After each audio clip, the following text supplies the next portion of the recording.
Hi friends, നമുക്കിന്നൊരു മലബാർ സ്നാക്സായ ഉന്നക്കായ ചെയ്താലോ. അതിനുവേണ്ടി ഇടത്തരം പഴുത്ത ഏത്തപ്പഴം, നല്ല പഴുത്തുപോതുമല്ല എന്നാൽ ഒരിടത്തരം പഴുത്ത ഏത്തപ്പഴം, പിന്നെ കുറച്ച് ഏലക്ക പഞ്ചസാരപ്പൊടി, പിന്നെ കുറച്ച് നെയ്യ്. അപ്പോൾ ഏത്തപ്പഴം നമുക്ക് പുഴുങ്ങി വയ്ക്കണം. ജസ്റ്റ് തൊലി പൊട്ടുന്നവരെ ഒന്ന് പുഴുങ്ങുക. പിന്നെ നെയ്യ് ചൂടാക്കിയിട്ട് കശുവണ്ടി നുറുക്കിയതും കുറച്ച് കിസ്മിസ് അരിഞ്ഞതും എന്നിട്ടൊന്ന് ചുമക്കുന്ന വരെ, ഒത്തിരി അങ്ങും ബ്രൗണാകുമൊന്നും വേണ്ട, ആക്കിയെടുക്കുക. അപ്പോൾ നമുക്കിനി ഇതിലേക്ക് തേങ്ങ ചേർത്ത് കൊടുക്കാം. ഇപ്പോൾ ഒരു തേങ്ങ ചിരകിയത് ഞാൻ ചേർക്കുന്നുണ്ട്. ഒരു തേങ്ങ ഫുള്ളായിട്ട് ചേർത്ത് കൊടുത്തു, ചിരകിയത്. നന്നായിട്ടൊന്ന് ഇളക്കി യോജിപ്പിക്കാം. നെയ്മയം ഉണ്ടാവണം. നെയ്യ്, കശുവണ്ടി, കിസ്മിസ്, തേങ്ങ നന്നായിട്ടൊന്ന്, ഒത്തിരി വറുത്ത് പോകുന്നും വേണ്ട. ആ ഒരു വെള്ളമയം ഒന്ന് നീങ്ങി കിട്ടിയാൽ മതി. തേങ്ങയ്ക്കകത്തുള്ള വെള്ളമയം ഒന്ന് മാറിക്കിട്ടണം. ആ സമയത്ത് നമുക്ക് പുഴുങ്ങിയ ഏത്തപ്പഴത്തിൻ്റെ തൊലി മാറ്റി ഉടച്ച് വയ്ക്കാം. തൊലി കളയാം, പിന്നെ അതിനകത്തുള്ള ഈ നാര് കളയാം.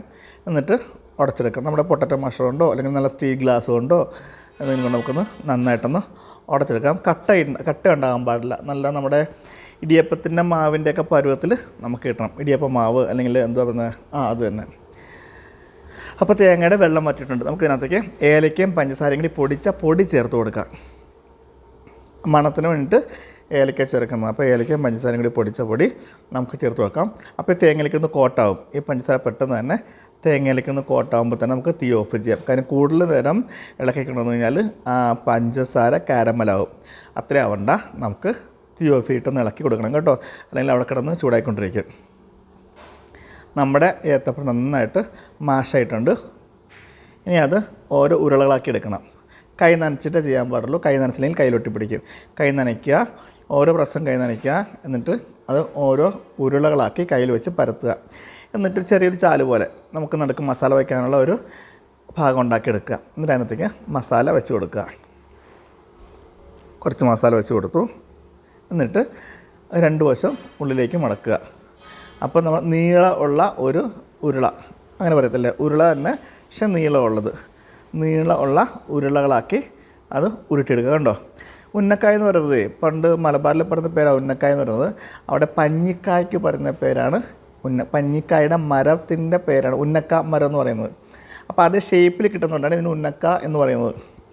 പഞ്ഞിമരത്തിൻ്റെ കാ കണ്ടിട്ടില്ലേ, നമ്മുടെ പകിട പോലെ ഇരിക്കുന്നത്, ആ ഒരു ഷേപ്പ് ആയതുകൊണ്ടാണ് ഇതിന് ഉന്നക്ക എന്നുള്ള പേര് കൂടി വന്നതെന്ന് ആരൊക്കെയോ പറഞ്ഞ് ഞാൻ കേട്ടിട്ടുണ്ട്. അപ്പോൾ അതുപോലെ നീളത്തിൽ ഉരുട്ടി മാറ്റി വയ്ക്കുക. ഇനി നമുക്കത് ബാക്കിയുള്ള ഭാഗങ്ങൾ മാറ്റി വയ്ക്കാം. അതിനുശേഷം നമ്മൾ ചെയ്യേണ്ടത് മുട്ടയിൽ മുക്കുക എന്നുള്ളതാണ്. മുട്ടയിൽ മുക്കി റസ്ക് പൊടിയിൽ മുക്കി നമുക്ക് വറുത്ത് കോരണം. അങ്ങനെ തന്നെ ചെയ്യും കേട്ടോ. മലബാറിലുള്ള ആൾക്കാർ മുട്ടയിൽ മുക്കാറൊന്നുമില്ല, ഇങ്ങനെ തന്നെ അങ്ങ് എണ്ണയിൽ നെയ്യിൽ പൊരിച്ച് വരുത്തിയുള്ളൂ. നമ്മളിപ്പോൾ കുറച്ചുകൂടി ഭേദഗതി വരുത്തിയിട്ടുണ്ട്.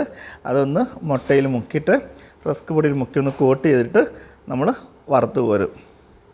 ശരിക്കും മലബാറുകൾ ചെയ്യുന്നത് ഉന്നയ്ക്ക ഈ ഭാഗത്ത് തന്നെ ഈ കുഴച്ചുരുട്ടിയ ശേഷം അത് നേരെ നെയ്യിലേക്കിട്ട് വറുത്ത് കോരത്തേ നമ്മൾ കുറച്ചുകൂടി ഒരു സ്റ്റാൻഡേർഡ് ആക്കി എടുത്തുകൊണ്ട് മാത്രം.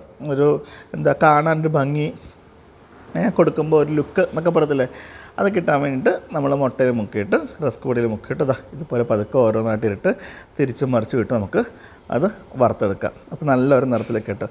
അപ്പോൾ ഉന്നക്കായ ഇനി ആരും കണ്ടിട്ടില്ല കേട്ടിട്ടില്ല എന്ന് പറയല്ലേ. സമയം കിട്ടുമ്പോൾ ചെയ്ത് നോക്കുക. അല്ലെങ്കിൽ ഏത്തക്കായ്ക്കൊക്കെ വില കുറയുന്ന സമയമില്ലേ, അന്നേരമൊക്കെ ചെയ്ത് കൊടുക്കാം. പോഷക സമ്പുഷ്ടമാണ്. കാര്യം നെയ്യ്, കശുവണ്ടി, കിസ്മിസ്, ഏത്തപ്പഴം എല്ലാം അടിപൊളി സാധനങ്ങളാണ്. അപ്പോൾ ട്രൈ ചെയ്ത് വിശ്വസിക്കുന്നു. നല്ലൊരു വീഡിയോ ആയിട്ട് നമുക്ക് നാളെ വീണ്ടും കാണാം. Have a nice day. Like ചെയ്യാനും ഷെയർ ചെയ്യാനും കമൻറ്റ് ചെയ്യാനും മറക്കല്ലേ. നമ്മൾ പൊരിച്ചു കോരി അതിൻ്റെ ഭംഗി കണ്ടോ, നല്ല ഒരു ബ്രൗണിഷ് കളറാണ് എൻ്റെ. അപ്പോൾ ട്രൈ ചെയ്യുക. നാളെ വീണ്ടും കാണാം. Bye. Have a nice day. Thank U.